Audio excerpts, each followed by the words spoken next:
नमस्कार दोस्त, हम समरेश एलो इन्फॉर्मेशन में सभी के स्वागत है। आज हम जिस विषय में जानेंगे वो है सीबीसी सेंटर बाफर कापलर के कापलर बॉडी हेड और स्ट्राइकर कास्टिंग के जो गैप है, ये गैप स्टैंडर्ड कितना रहना चाहिए और डैमेज हो जाने से इसका कॉन्डेमिक गैप कितना है, इसका बारे में जानेंगे। सबसे पहले जानेंगे ये हम लोग का इंडियन रेलवे में गुड्स वागन में कौन से टाइप के कापलर यूज़ हो रहा है। इंडियन रेल में AAR centre buffer coupler, E type head end F type shank use किया गया है इंडियन रेल में गुड्स वागन के लिए।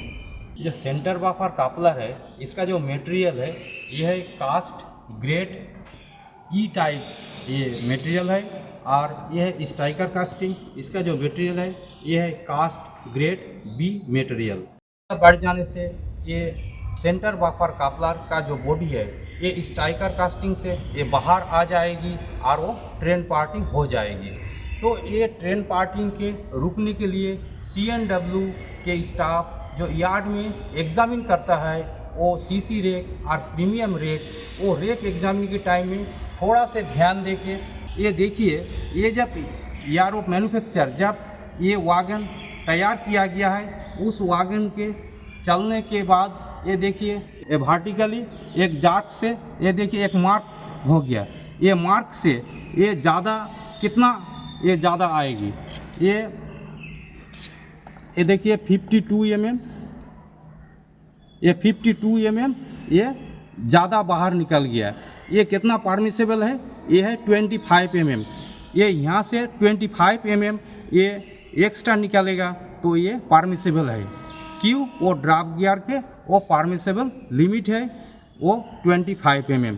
तो ये 52 mm निकल गया तो मेरा ड्रॉप गियर के कोई पार्ट्स वो डैमेज कर दिया, इसीलिए ये बाहर आ गया।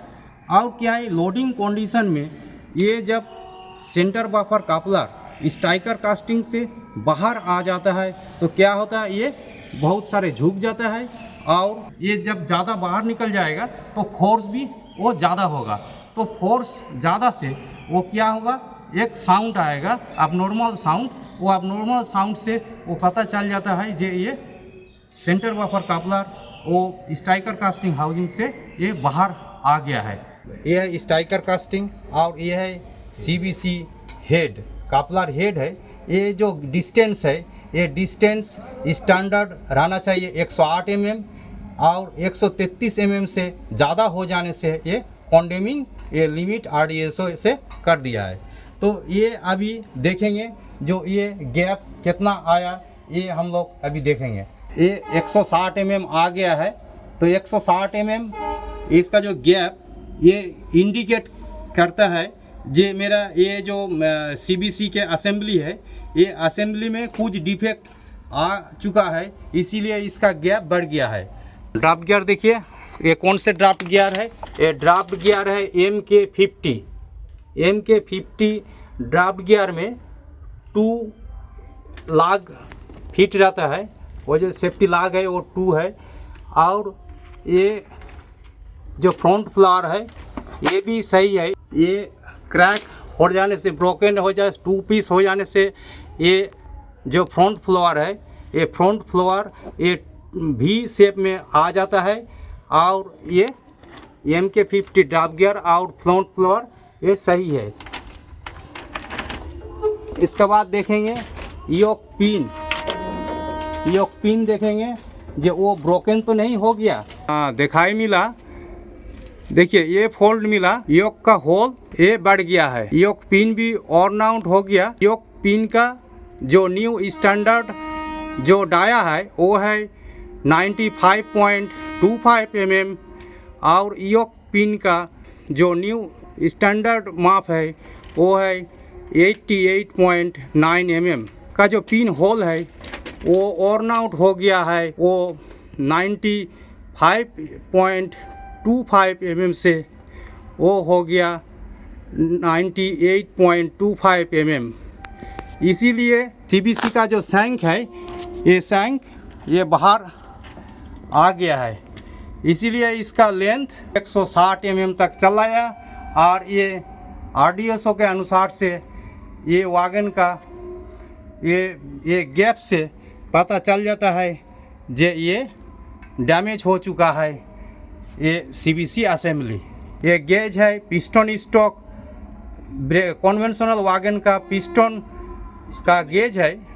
और इसी गेज से आइडिया लगा के टेक्नीशियन स्टाफ लोग अंदर ढुक के CBC असेंबली के वो चेक करता है और फॉल्ट आ जाने से इसका डैमेज घोषित किया जाता है। देखिए ये कितना है, ये है 120 mm है तो इसका ये चलेगा। 108 से 120 mm है तो क्यों चलेगा। देखिए जो ड्रॉप गियर है, जो सेंटर बफर कपलर के जो कंपोनेंट है ड्रॉप गियर, वो ड्रॉप गियर के फ्री स्लैग है परमिसेबल है 25 mm। तो 108 mm के साथ हम 25 mm प्लस करेंगे तो वो हो जाएगा 133 mm। 133 mm के बाद मेरा गैप बढ़ जाएगा तो वो मेरा सेंटर बफर कपलर के कोई कंपोनेंट डैमेज हो चुका है, इसीलिए इसका गैप बढ़ गया है। देखिए ये वागन का कितना गैप है ये देखेंगे। यह है स्ट्राइकर कास्टिंग, ये है कपलर बॉडी हेड, ये दोनों का गैप देखिए ये कितना है। ये कपलर बॉडी का हेड का ये गैप बन गया 160 mm। 160 mm इसका गैप बन गया तो ये इंडिकेट करता है जो इसका जो CBC कंपोनेंट है ये डैमेज हो चुका है। ये कौन से पार्ट्स ये डैमेज हुआ ये आज देखेंगे। ये है ड्राफ्ट गियर, ये है योक के अंदर फिट रहता है ये ड्राफ्ट गियर। ये ड्राफ्ट गियर के ये फेस के जो फिट रहता है ये फ्रंट फ्लोर पूरा तरफ से ये 2 पार्ट हो गया तो ये डैमेज हो गया, इसीलिए ये और ड्राफ्ट गियर भी डैमेज हो गया।